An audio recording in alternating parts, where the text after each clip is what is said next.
नमस्ते मैत्रिणींनो, स्वागत आहे तुमचं श्री स्वामी या यूट्यूब चॅनलमध्ये। आज मी तुम्हाला झोपेचे नियम सांगणार आहे।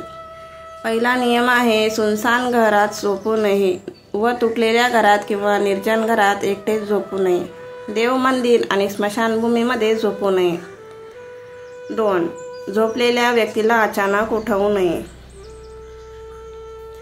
3. विद्यार्थी, नोकरदार आणि द्वारपाल जर ते बराच काळ झोपले असतील तर त्यांना जागे केले पाहिजे।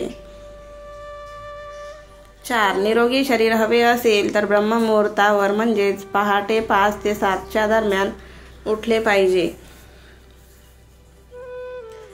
पूर्णपणे अंधार करून खोलीत झोपू नये। 5. ओले पाय करून झोपू नये।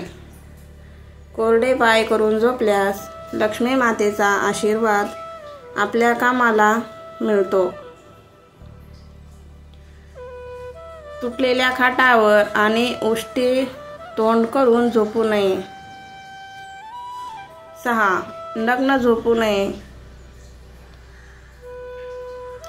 7. पूर्वेकडे डोकं करून झोपल्यास विद्या प्राप्त होते, शिक्षणात प्रगती होते।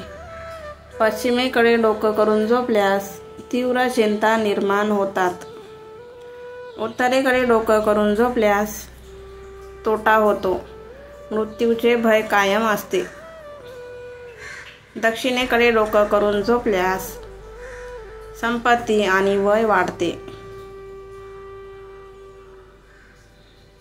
8. दिवसा कधीही झोपू नका, पण ज्येष्ठ महिन्यात दुपारी 1 तास 48 मिनिटे झोपू शकतात। दिवसा झोपल्याने आजार उद्भवतात आणि वय कमी होत जाते। 9.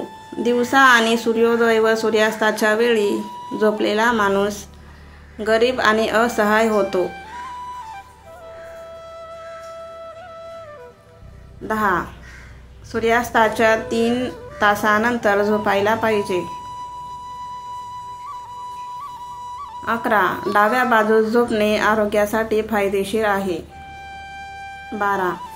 दक्षिणेकडे पाय करून कधीही झोपू नये। यम आणि दृष्ट देवता यांचे निवासस्थान आहे, त्यामुळे कानात अशुभ हवा भरते, त्यामुळे मेंदूमधील रक्ताभिसरण कमी होते, स्मरणशक्ती कमी, मृत्यू आणि बऱ्याच रोग होतात।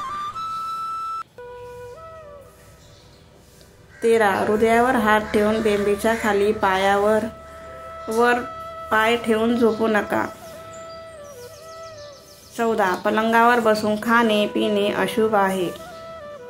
15. झोपताना वाचन करू नये, असे केल्याने डोळ्यांचा प्रकाश कमी होतो। 16. कपाळावर टिळक लावून झोपणे अशुभ आहे, तर झोपेच्या वेळी टिळक काढा।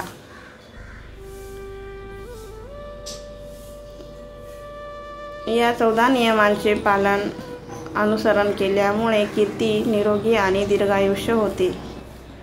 आजचे व्हिडिओमधील माहिती आवडली असेल तर व्हिडिओला लाईक आणि चॅनलला सबस्क्राईब नक्की करा।